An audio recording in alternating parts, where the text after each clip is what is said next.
Here it is, The Basketball Wives, LA, Season 3, Episode 2. Review, recap, and opinion by Meat Magazine, and the episode is titled Turkish Tea Party.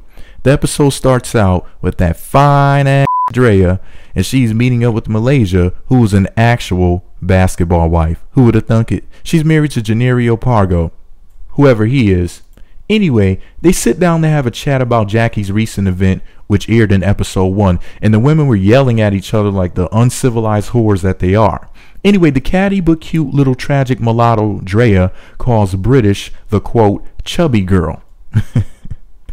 And this is why no one likes light-skinned bitches. Really? The chubby girl? Wow. Hungry bitches stay losing. So as Draya is telling Malaysia about the event, she brings up the part where British asked her whether or not she is a, quote, hoe. And Draya is going to go straight to hell. She told Malaysia that she is not a hoe. Dang. This is the biggest lie since 9/11. My impression of you being a whore is why I like you, Draya. Don't ruin the image. Hearing you say that you're not a whore is a boner killer. Well, until I realize that when a girl denies it the way that you did, let's just say this. She's like the Bible. She's been seen in every hotel room. But unlike the Bible, in a hotel room, she's actually been opened.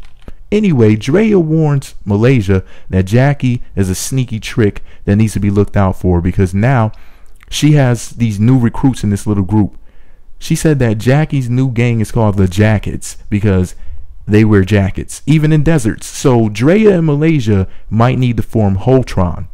You know, Ho-Voltron. So she tells her to watch a sister's back. Stay close to walls, stay low, and keep firing. In our next scene, Jackie meets up with Sundy. And Jackie is the wife of retired NBA player Doug Christie. Whoever that is. Anyway, nice to see yet another actual basketball wife. Anywho, someone needs to tell Sundy that the Winter Olympics are over, because she's wearing skiing goggles disguised as sunglasses. Anyway, Jackie tells Sundy that she wants to bring the women together, but she doesn't tell her why. Cheddar cheese. What could be going on here? So Brandi asked Sundy some personal questions based off of information that she retrieved from the internet. And Sundy wants Brandi to get her internet addicted ass off of Google and get to know her. So Sundy says that she met Draya around 4 years ago in the strip club, and her name was Miami at the time. So whatever information Draya gave to Jackie about not being an erotic dancer, well, she was lying. I knew she was a sneaky little whore. She just has that shifty look to her, like a little rat. So she met Draya in Philly, where she was on all fours and begging for tips like a dog. And much hasn't changed. She's still hustling her booty, but in new and more effective ways now. Jackie is of course pretending to be shocked by this news. She said that she would have paid that sneaky snake $1,000 to strip at her wedding party. But Draya told Jackie that she knows nothing about polls. In fact, she doesn't even vote. But forget all of that. I just want to know who the lesbians in the background of this scene were. The one in the overalls can get it. In our next scene, we visit Beverly Hills Health Center Optima Diagnostic Imaging. Brandi, who's accompanied by her husband, Jason Maxiell of the Orlando Magic, has an appointment to see if she can have a second baby. She wants a boy, but her husband wants a girl, so he can make her a dyke, spoil her rotten, buy her a pickup truck, and teach her how to change the oil and tires, and give her a diamond-studded dildo. Yeah, he actually said this. Before she can give birth to a hermaphrodite, she must first meet with gynecologic oncologist Jennifer Ling, a medical doctor with great hair, who gives me the whore vibe.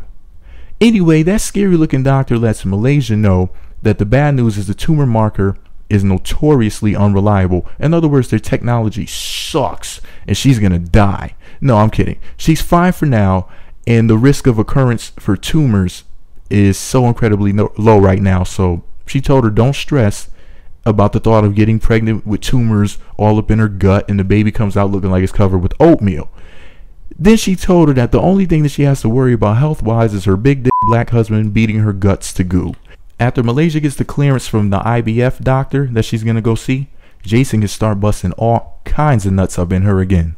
So now Jackie, who obviously works for the Illuminati, is promoting more of the gay agenda. It seems like this show is about getting black bitches to fight and gay people to fuck. They'll have a, quote, gay wedding on here in no time. Just you watch. Anyway, she has a GLAD event coming up. You know GLAD. Gay, lesbian, annoying attention demanders. Listen up, gay people. No one cares that you're gay. Plus, we all know anyway.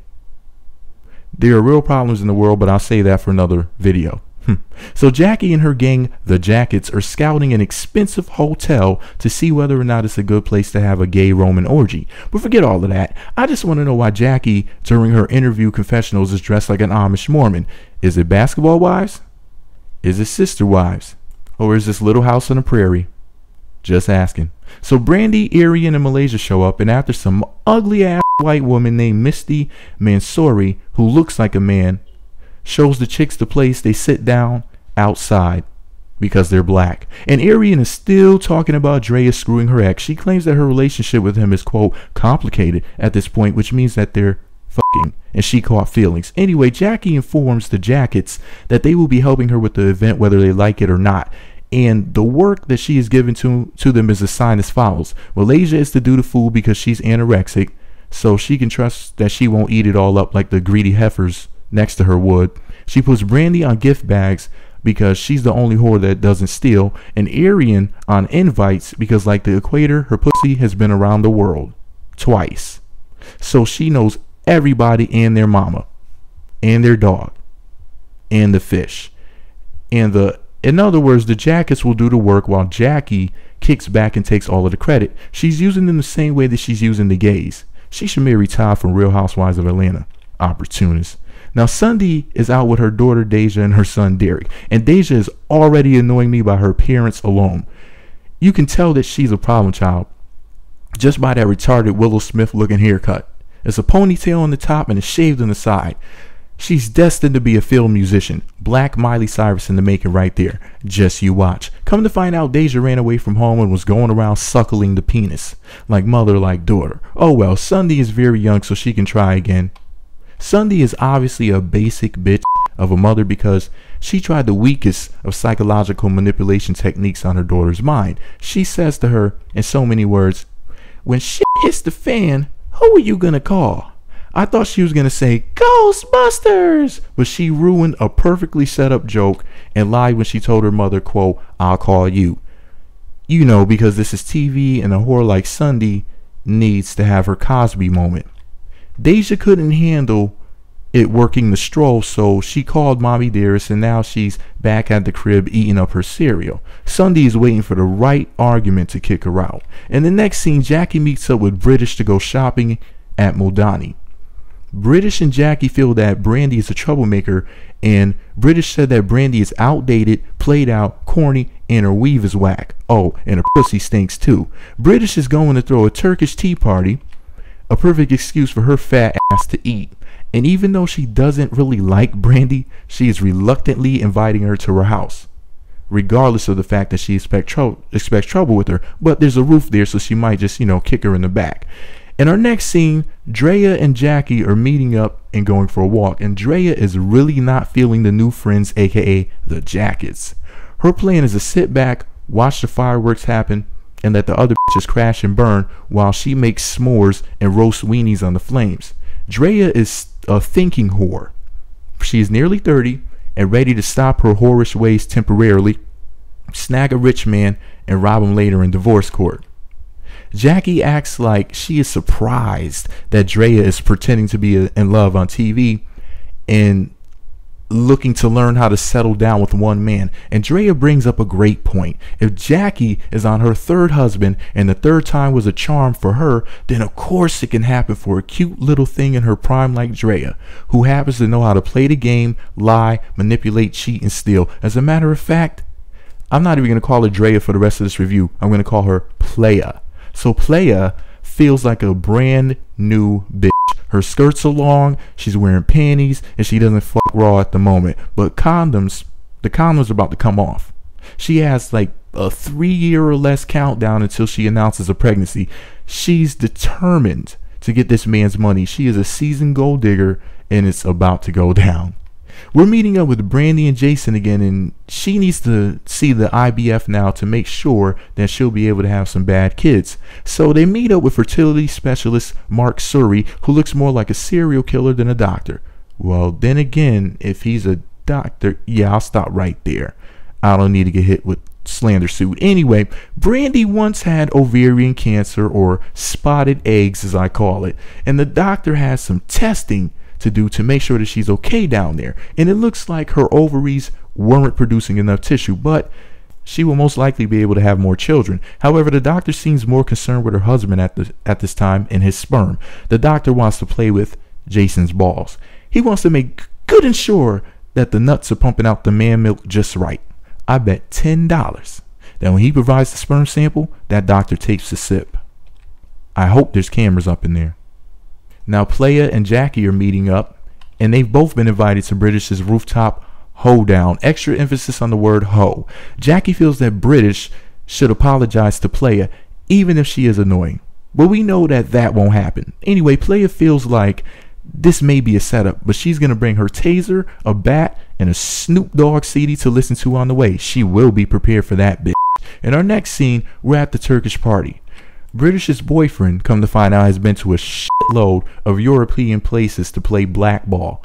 So she believes that she is cultured. Her man has played everywhere just about in Europe, including Italy, Turkey, Germany, Israel, Sweden, and even crappy Russia. The best part about her silly speech is the fact that this hood rat with a bullet wound in her right shoulder thinks that by going to these foreign places that she isn't just cultured, but has superior life experiences to the other women.